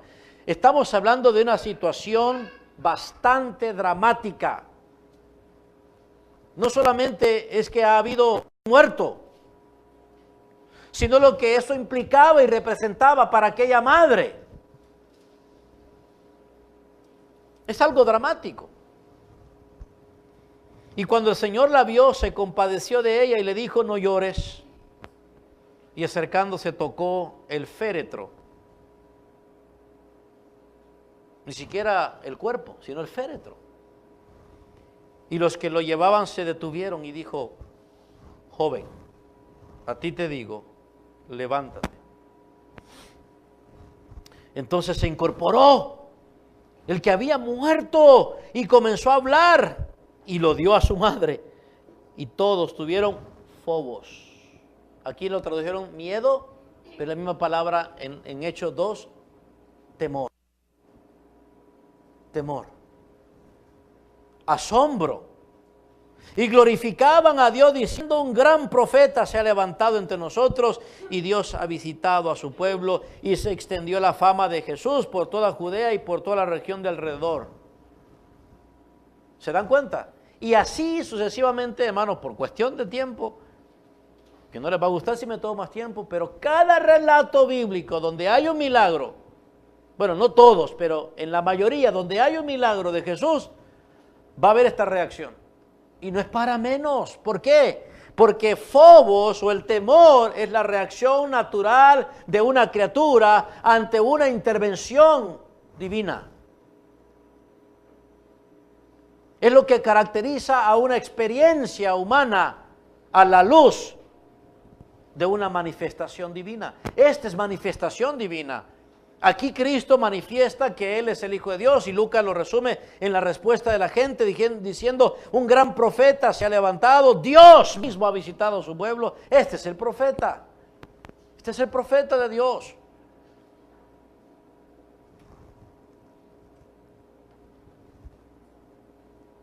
Se incorporó el que había muerto sin haberlo tocado y comenzó a hablar. ¡Qué gran milagro! ¿Se pueden imaginar la reacción, hermanos? ¿Se puede imaginar la reacción? ¿Cómo se imagina la reacción de toda la gente ahí? Porque iba la multitud, sus discípulos y la multitud. Y luego se le integra tal vez parientes, familiares, qué sé yo, ahí y gente de la comunidad. ¿Se imaginan la reacción? Para Lucas, la reacción solo la resumió en una sola palabra: temor. Así lo resumió. Todos tuvieron miedo y glorificaban a Dios. En otras palabras, los testigos de aquel evento, de aquel suceso, quedaron tan asombrados por lo maravilloso que había ocurrido en medio de ellos.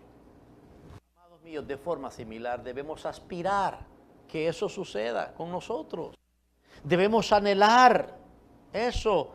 Deberían reaccionar de forma similar las personas al saber de nosotros, al conocer de nosotros. Nuestros familiares deberían ver cómo el asombro está entre nosotros, cómo algo divino está pasando. Cuando nos juntamos, nos congregamos, nos reunimos y nos manifestamos como seres salvados y actuamos como seres salvados, amados, y planeamos cosas como seres salvados y nos comprometemos como seres salvados, debería de surgir algo de esta impresión. Deberíamos de alguna manera provocar algo de esta reputación. Pero como ya sabemos, no porque nosotros somos capaces de impresionar, es porque estamos siendo sensibles al obrar la presencia de Dios. Es el testimonio de Él, que la gente se pueda maravillar y glorificar a Dios, alabar a Dios y decir, y que hablen bien de Dios en vez de que hablen mal. Que tengan un mejor criterio, un elevado concepto de Dios, porque nosotros se los damos a conocer que tenemos un concepto bien elevado de Dios, un concepto bien elevado de su palabra, un concepto bien elevado de las virtudes cristianas, un concepto bien elevado del compromiso cristiano. No que los familiares en la casa vean la iglesia como algo que no, insignificante. Ya se le va a pasar, ya se le va a pasar esa gran calentura que tiene con la iglesia, ya le va a pasar. Esa gran fervor y pasión que tiene por Jesús, ya le va a pasar. Pareciera que nuestros familiares, amigos y vecinos tienen un mejor concepto del trabajo, de nuestro trabajo, que de la iglesia. Porque le comunicamos a ellos un mejor concepto de trabajo que de la iglesia. Sí, cuando no nos ausentamos al trabajo,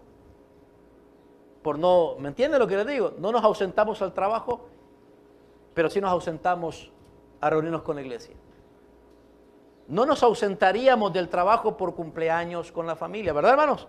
No nos ausentaríamos del compromiso que tenemos de estar juntos para que estén sucediendo las actividades vitales. No nos ausentaríamos del trabajo por cosas como a menudo hacemos. Ay, porque me duele el pelo, me duelen los dientes, me duele la cabeza, me duele por acá, no me siento bien, me desvelé viendo una película o me desvelé viendo esto, haciendo lo otro, pero vamos al trabajo. ¿Y saben qué concepto tienen las personas de nosotros? Uy, qué buen trabajo tiene fulano, porque cómo lo cuida. Cómo cuida la chamba. Si cuida la chamba. Valora el trabajo fulano y mengano. Sí, mire. Pero no damos conceptos, no somos capaces de proyectar conceptos superiores o similares. Miren, hermanos, el asombro no va a venir por esos milagritos producidos como un espectáculo. No va a venir. Va a venir cuando Dios y el Señor, mediante su Espíritu, se esté haciendo ver y mandar a través de personas tan ordinarias como nosotros. Pero hay cosas bien elementales que nos corresponde a nosotros revisar. Si nosotros en realidad estamos proyectando una reputación de Cristo, de tal modo que las personas, aunque sean incrédulas, reconozcan la presencia de Jesús. En el caso nuestro, cada culto debería ser ordenado con ese fin. Para el apóstol Pablo, un culto en la iglesia es un culto decente y en orden. Pero no solamente eso. El fin no es que tengamos un culto decente y con orden. Como quizás alguien lo valoraría, diría, voy a ir a esa iglesia porque me gusta que ahí no gritan, no saltan, no esto, lo otro, qué ordenados son. Pero ese no es el fin. En un sentido eso viene a ser un medio para un fin máximo. ¿Saben cuál es el fin máximo, amados? Observen conmigo primero los Corintios capítulo 12.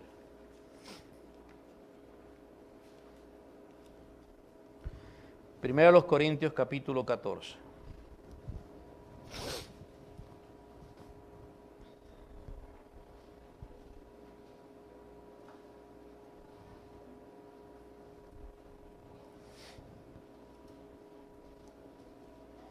Ahí en ese contexto el apóstol Pablo está corrigiendo asuntos del culto. Su preocupación es lo que ocurre cuando se reúne la iglesia en términos de culto de adoración. Entonces el apóstol Pablo en la corrección tiene que utilizar diferentes argumentos para establecer su punto principal. Que su punto principal, en la medida en que corrige el abuso de los dones espirituales, él recalca y afirma cuál es el fin del culto de adoración cuando la iglesia se reúne. Y observen lo que dice en el capítulo 14.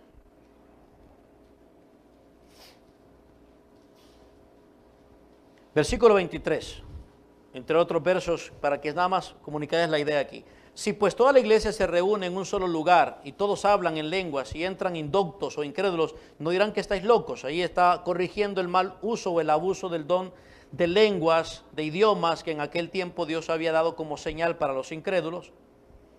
Verso 24, pero si todos profetizan, lo cual equivale a si todos hablan la palabra de Dios y entra algún incrédulo o indocto, por todos es convencido, por todos es juzgado. Lo oculto de su corazón se hace manifiesto y así postrándose sobre el rostro adorará a Dios, declarando que verdaderamente Dios está entre vosotros. Ese es el fin. Ese es el fin de todo culto de adoración. Ese es el fin de cada reunión en la que los santos, los convertidos, los salvados se reúnen y se juntan con fines de adoración. Ese es el fin. La decencia y el orden y la liturgia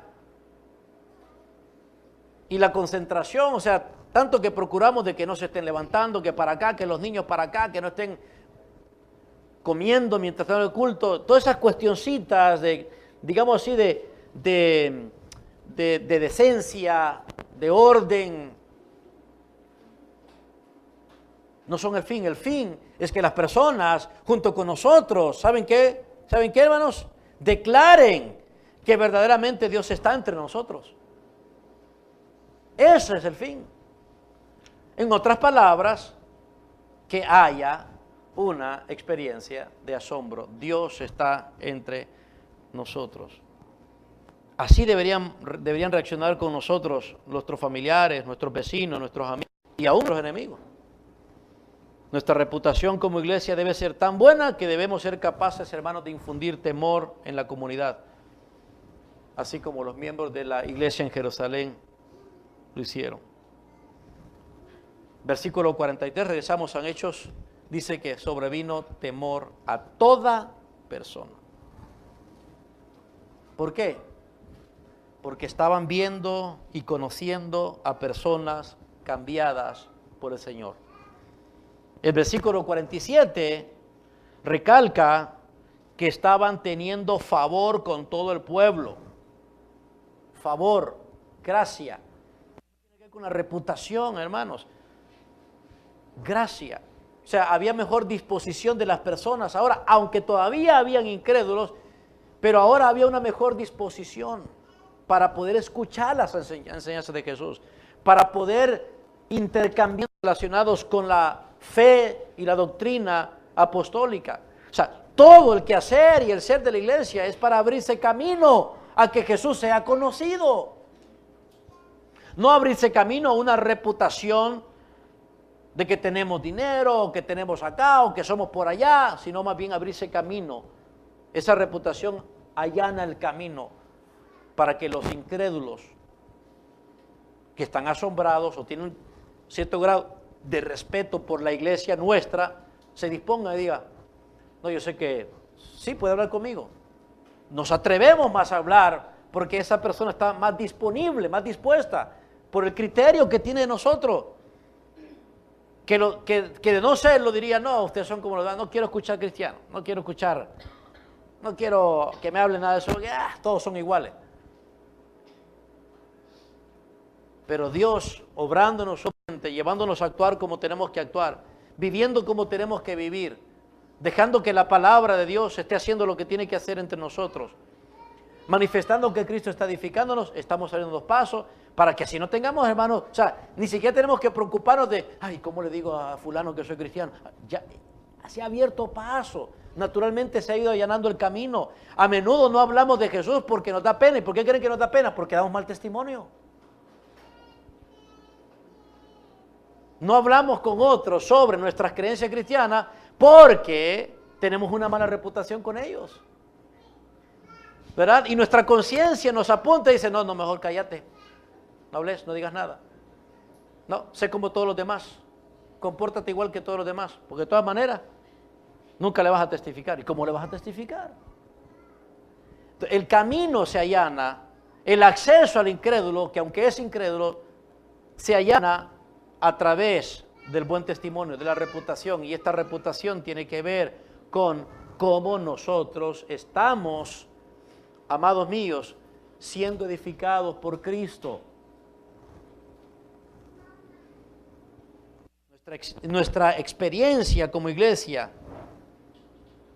no debe ser menos que la experiencia de esta iglesia a la que Lucas le dijo a Teófilo que debía buscar. Teófilo, así es como debes buscar y valorar y distinguir una iglesia cristiana. Amados míos, si nosotros fuéramos esa comunidad de fe en Jerusalén, ¿qué encontraría Teófilo? Se perdería por Jerusalén y no encontraría una iglesia. O precisamente nosotros reflejaríamos este cuadro que Lucas nos ha dado aquí. Si hay algo que una persona tiene que ser nosotros, es que nuestra vida, nuestro cambio es inexplicable. En vez de decir, oh, yo sé que usted antes era así, pero ¿cómo ha cambiado usted? Que me gusta, usted ahora es una mejor persona. La cuestión es cómo conducimos a esa persona a través de nuestro testimonio, que se dé cuenta de que solo Dios podía hacer y solo Dios puede hacer lo que está sucediendo en nuestra iglesia. En aquel caso, hermanos, en este caso, en el que Lucas nos da a conocer, de un día para otro, inició una iglesia, donde solo habían como 120 personas juntas. De un día para otro, habían más de 3.000 personas juntas, perseverando, salvadas, bautizadas, perseverando. Dígame, ¿cuál hubiese sido la reacción de ustedes? Asombro. Asombro en el poder de Dios. ¿Verdad que sí, hermano? Asombro. Entonces, nosotros definitivamente no podemos provocar el asombro. A veces podemos, nos demos o no cuenta, conscientes o inconscientes, podemos provocar que la gente se asombre, diga, pero que se asombre de decepción, ¿verdad? ¡Qué barbaridad! Pero nosotros, amados míos, sí podemos no causar asombro, pero sí podemos responder en fe a estos componentes que hemos aprendido a lo largo de 13 domingos, casi 3 meses, hermano, para entender qué es una iglesia, porque muy poco se sabe de iglesia. Todos cuando venimos a ser cristianos, ¿verdad? Todos, es correcto, está bien, pero el asunto de la iglesia casi siempre se deja relegado. Necesitamos tener una comprensión también correcta de la iglesia, porque la iglesia y Cristo siempre van de la mano. Bueno, nosotros sí estamos aquí para aprender. En este caso no para aprender cómo provocar asombro y fingir algo para que eso sea. Estamos aquí para someternos a Cristo. Si recibimos la palabra, recibimos a Cristo. Si recibimos a Cristo, entonces queremos vivir de acuerdo a su voluntad. Allí está el corazón de todo, hermano, de acuerdo a su voluntad. Lo aprendido, practicarlo. Lo aprendido, practicado. Lo aprendido, practicado. Y a menudo esa práctica, obviamente, no va a surgir de la noche a la mañana, sobre todo cuando hay pecado que confesar, hábitos dañinos que abandonar, situaciones que tenemos que ir cambiando. Siempre he hecho esto así, ya no tengo que estar haciéndolo, pero entonces no me basta con que ya no querer hacerlo, sino que tengo que comenzar a hacer lo que más me cuesta. Y entonces, sin darnos cuenta, estaremos viendo la obra de Dios. Dios actuando en nosotros, el Señor mismo edificando la iglesia. Y el resultado que esperamos y es deseable para todo cristiano auténtico es exactamente esto, un testimonio impactante. Y un primer aspecto es el asombro en Dios. No hay manera de poder explicar lo que está pasando en estas personas. Y como veremos más adelante, a la medida en que se desarrolla y que observamos más este cuadro en referencia que tenemos aquí, ¿cómo no va a ser asombroso? ¿Cómo no va a ser asombroso ver personas juntas, tantas personas juntas que tienen en común todas las cosas? Versículo 44. ¿Cómo no va a ser asombroso verlos a ellos vendiendo sus propiedades y sus bienes y repartirlo a todos según la necesidad de cada uno? ¿Cómo no va a ser eso asombroso? O sea, nadie haría eso a menos que Dios no esté obrando. ¿Sí me explico, hermanos? El asombro hacia las personas no es sobre asuntos que nosotros podemos causar. Es lo que Dios está haciendo y obrando. Nuestra tarea no es ocupar el lugar de Dios para producir lo que solo Dios puede producir. Nuestra tarea es someternos a su obra. Somos hechura suya, creados en Cristo Jesús para buenas obras, las cuales Él dispuso de antemano. ¿Se dan cuenta? Él, o sea, me dice que yo tengo que hacer buenas obras, pero las buenas obras que yo voy a hacer al final son obras de Él. Es el obrar de Dios en nosotros, amados. Buena reputación es el resultado de un buen testimonio. Y donde hay buena reputación es porque hay asombro en Dios. Esa es la reputación que debemos aspirar.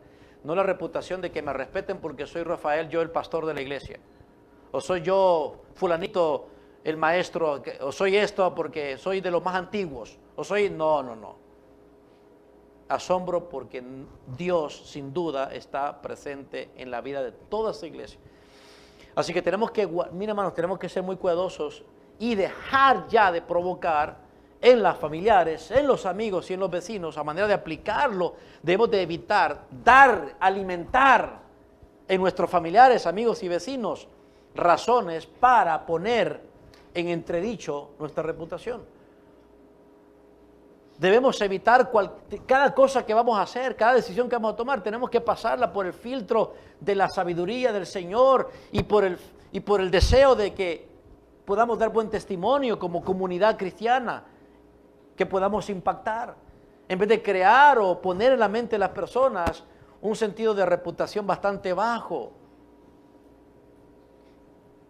Cada vez que nos unimos un domingo por la mañana como congregación, le estamos comunicando a la comunidad y nuestros familiares, ¿qué cosa, hermanos? ¿Qué cosa?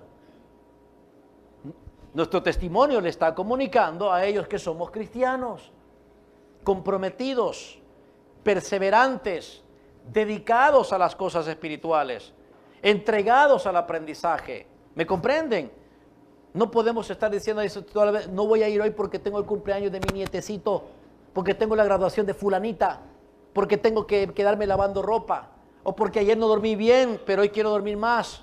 No podemos hacer eso porque no lo haríamos con ninguna otra deber o responsabilidad. Y lo único que hacemos es fomentar una mala reputación de nuestra congregación, mejor dicho, no de nuestra iglesia, del Señor de la iglesia. Es la dignidad de Él la que está siendo rebajada. Porque nosotros solo estamos proyectando ¿a quién? La iglesia es la plenitud de aquel que todo lo llena en todo. Así que, amados, bien, ahora hemos aprendido otro asunto. En la medida en que vamos avanzando, nos encontramos entonces aprendiendo el cuarto componente extraordinario de una iglesia que es edificada perfectamente por Cristo. La iglesia es obra perfecta de Jesucristo, y para poder notar eso, hoy observamos el cuarto componente, que es el testimonio. Una iglesia edificada por Cristo como su obra perfecta tiene el testimonio impactante, y ese testimonio impactante cuenta con uno de varios aspectos que vamos a ver, y el primero que hemos visto, ¿cuál es, hermanos? Asombro. ¿Por qué asombro? No puede ser menos. Es el resultado natural de una obra sobrenatural en la vida de criaturas ordinarias como nosotros, y en un grupo de pecadores que se juntan y se reúnen para hacer en primer lugar todo lo que Cristo quiere que sean, y para hacer en segundo lugar todo lo que el Señor dispone que hagan. Eso es lo que estamos aprendiendo. Debido a eso, entonces, todos nos movemos hacia un solo objetivo, para comprometernos a ser cristianos que colaboran edificando nuestra iglesia de acuerdo al plan del Señor. Bien, ¿cómo terminamos? ¿Cómo terminamos, hermanos? ¿Qué sienten en sus corazones? ¿Qué piensan? Lo que sea que estén sintiendo, lo que sea que estén pensando, comuniquémoslo en oración. Por favor, pónganse de pie. Vamos a orar.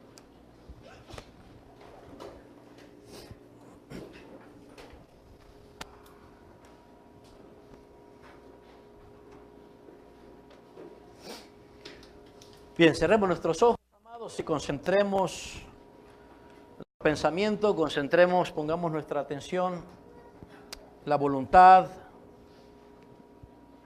y nuestras emociones en respuesta a la palabra de Dios. Oremos. Amado Padre, te damos las gracias por concedernos la bendición de escuchar lo que significa una iglesia edificada por ti a la luz de este impacto de testimonio, algo tan sobresaliente, porque no puede ser menos cuando tú eres el que edificas la iglesia. Señor, nosotros estamos muy distantes de ser lo que tu palabra dice que seamos. Ahí encontramos una brecha enorme de distancia. No podemos llenar ese vacío de esa brecha con simples promesas. Solo podemos, oh Señor, volver y agradecerte, Padre, porque has provisto en tu Hijo el medio suficiente para que de lo que somos a lo que debemos ser sea llenado. En tu Hijo sea completado, sea perfeccionado, sea realizado. Oh Padre, confesamos nuestra inutilidad, reconocemos nuestra poca o mala contribución en la edificación de la iglesia, de tu cuerpo, de tu iglesia. Y nos vemos a nosotros mismos, y a la luz de estos patrones vistos en tu palabra, a la luz de este testimonio que recoge Lucas en tu palabra sobre el asombro de todas las personas que pudieron ver a Cristo manifestado en un cuerpo local de creyentes, nosotros nos sentimos culpables y nos sentimos avergonzados. Porque es posible, Señor, que esa no sea la reacción de las personas a nuestro alrededor. Porque es posible que esa no sea la reputación que tengamos. Porque es posible que no tengamos un testimonio impactante, Señor.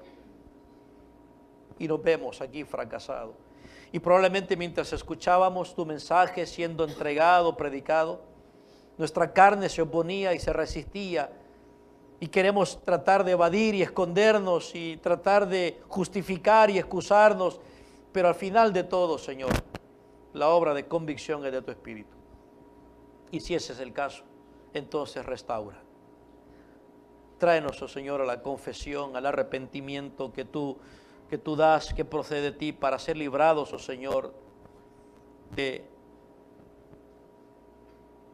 los errores que hemos estado cometiendo, de las faltas que hemos estado teniendo, y confórmanos más y más a tu diseño. Y glorifícate en nosotros a pesar de que somos tan ordinarios.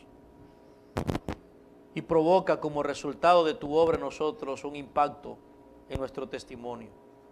Y danos el gozo de asombrarnos con los demás de que tú estás presente, haciendo que las cosas inexistentes sucedan, de que las cosas extraordinarias sucedan y se vean, de que milagros sean hechos en nuestras vidas, que nuevas personas sean conocidas a través de tu salvación, y que nosotros podamos, oh Señor, provocar a otros que hablen bien de ti y no mal. Que todo lo que hacemos, todo lo que hagamos, no desconozcamos a Cristo y a la iglesia, que van de la mano. Que siempre estemos pensando cómo nuestro testimonio de lo que somos y de lo que hacemos está siendo observado. Y aun cuando no lo sea, tú siempre lo estás observando y lo estás midiendo y lo estás evaluando, y quieres que te complazcamos. Y nos has dado todo lo necesario para eso, Señor, tu plenitud en nosotros.